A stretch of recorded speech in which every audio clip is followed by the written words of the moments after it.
anything about appropriate. Oh my God, this has been an amazing evening. I'm back there listening to all these sort of like sincere, like beautiful, earnest women. I'm going to take us in another direction.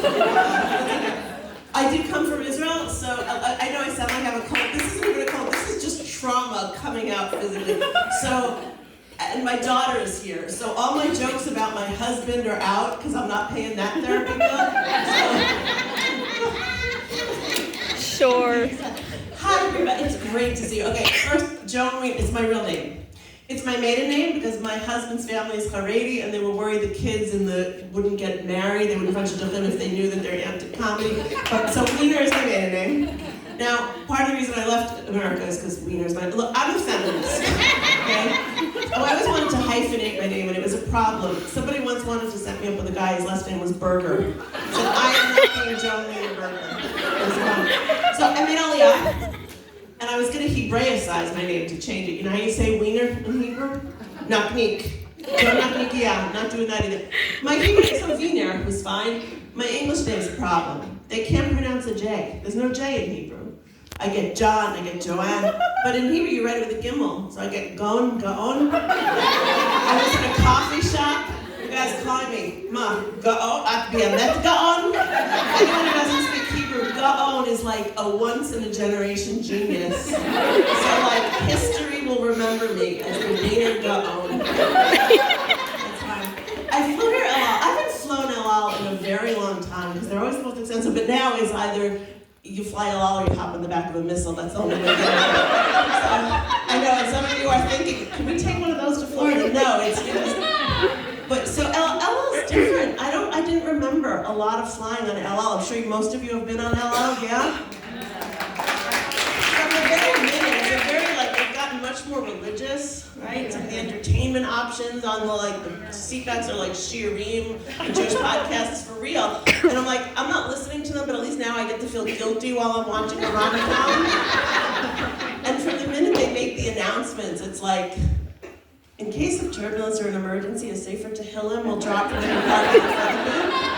Please remember to say your own Tehillim before davening on behalf of those sitting next to you. And I love the announcements, because on other airlines, it's like, please keep the aisles clear. They don't even bother. It's like, the Ashkenazi Mincha minion will meet outside the bathroom in the back of the plane. The Sephardi minion will meet outside the gallery during meal service. And the Syrian minion, of course, will meet in business class. But I love it. And also, and there was a little drama on my flight. In the middle of the plane, in the middle of the flight, there was an announcement. Is there an available doctor on the plane? No, not is there a doctor available. Is there an available doctor? Because there's a single woman in row 27. She's 27 years old. She identifies as modern Orthodox Machmir. She just got her degree in physical therapy. And if a doctor's not available, she would take an accountant or anyone in finance. She would like to be engaged before we land. Because her mother's picking her up from the airport, and that would be really nice. Oh, I love Allah. Anybody thinking of making Aliyah? Because I got to tell you, in Israel we worry about you. You know what we do when we're in the Iranians on their Russia. You know what we were doing in our protected spaces? We were davening for you. Because we had to deal with Iranian missiles, but you guys had three-day yontifs. And are you guys okay? Look, I'm just going to lay it to you straight. I spent less time in my bomb shelter than you guys spent in the kitchen. For real. Think about it. For real. God, it's crazy. That is nuts. My goodness. And we worry about you. Look, I made Aliyah. I don't know. I complained to Nefesh B'Nefesh because this was not in the brochure. I am there for the one day of Yontif, the good falafel, and the cheap yeshiva tuition. Nobody said anything about what we're dealing with, and it's been difficult, and I'm sure some of you know. But look, we love it. We love being there. Anybody thinking maybe of making Aliyah? You should come join us. Anybody volunteer? Yeah? Anyone come to Israel? What did you do when you came? Yeah. Last time I was there, I was in Yerushalayim. I took refugees toy shopping. Wow. Are you a Baal Tshuva? I hope so. Yeah. All the Tshuva women will do anything. What did you do when you came to Israel?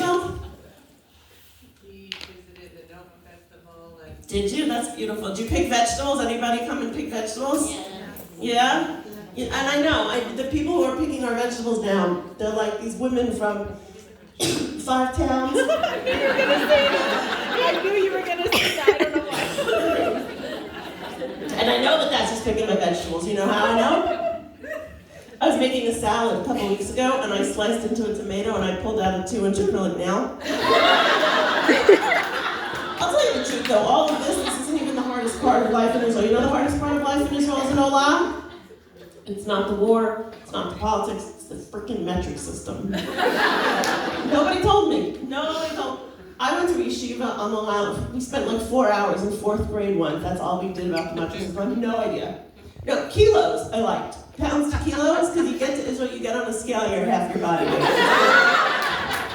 And also, we're the only people in America who actually use the word kilo for anything.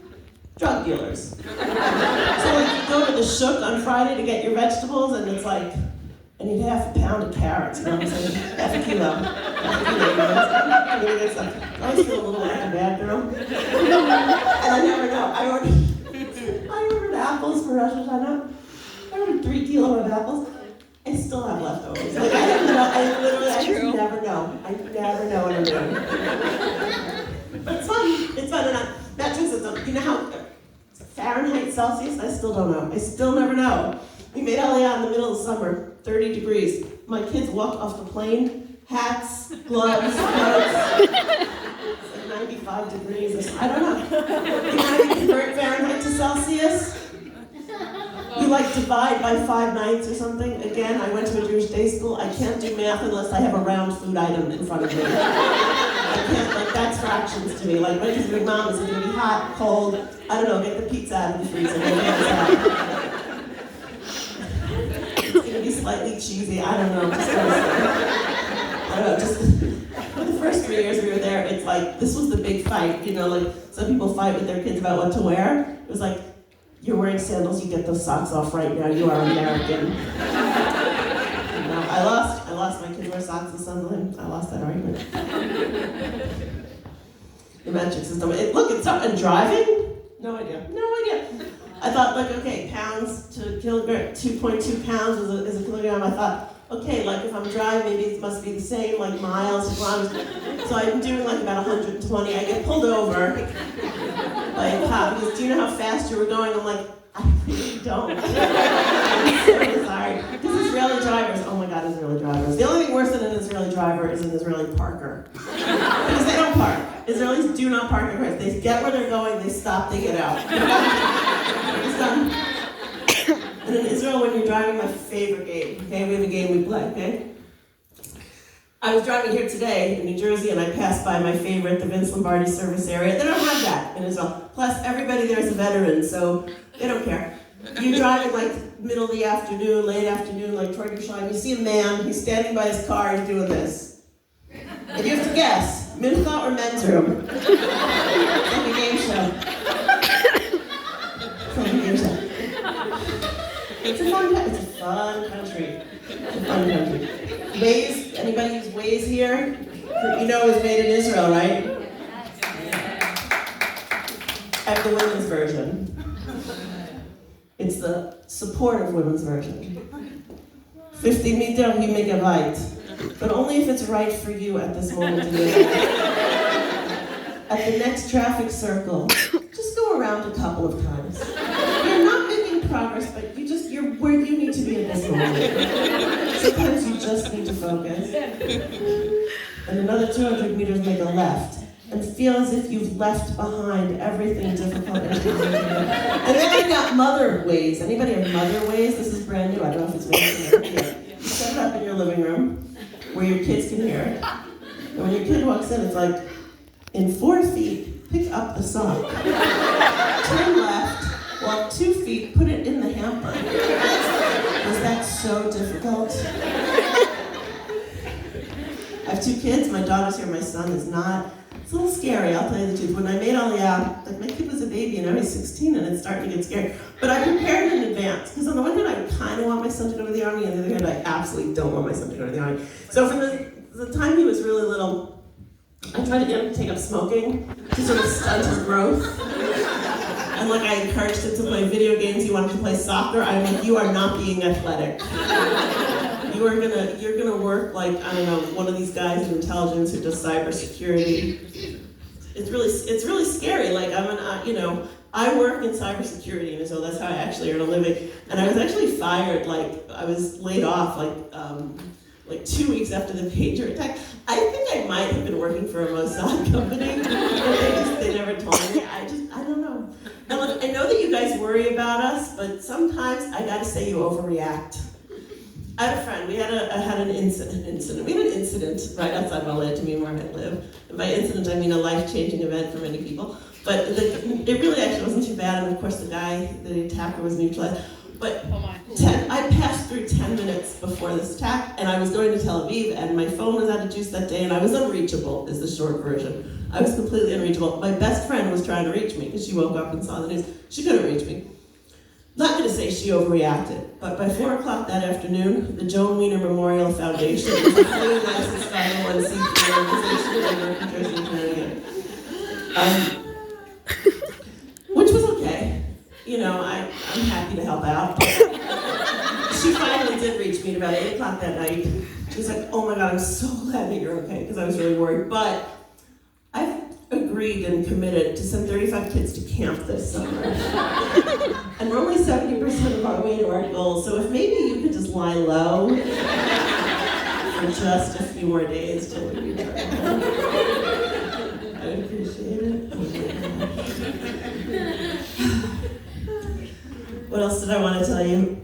Look, we're busy. We're busy women, right? Women are busy. In the middle of everything else going on, I had to have my gallbladder removed. Oh no. I had surgery in Israel.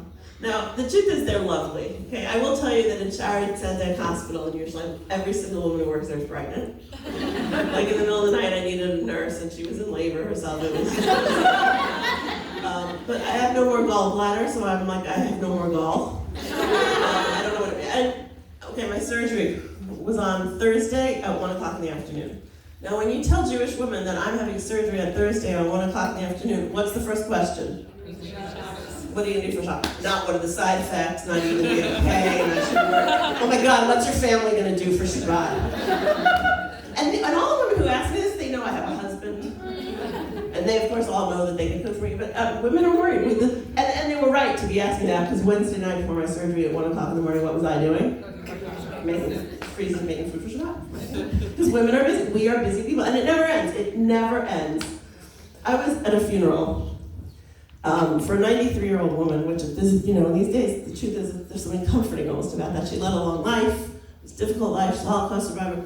One after another, her family got up, her grandchildren, great-grandchildren. Bubby, Safta, you were so amazing. You did all these amazing things in life. You need to intervene in heaven on our behalf. I need a shidduch. My brother needs a refuah, and all of Am Yisrael needs help.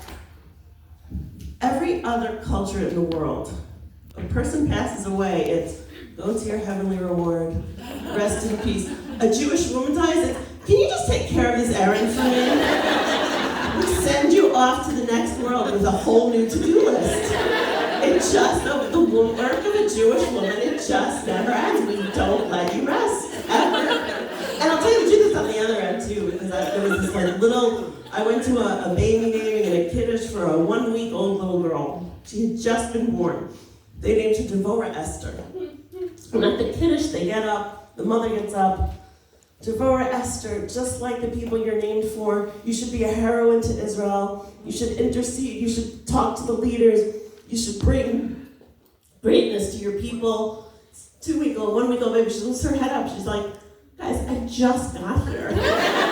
How is this already my problem? Can I rest for a week? Anyway, you guys have been a fabulous audience.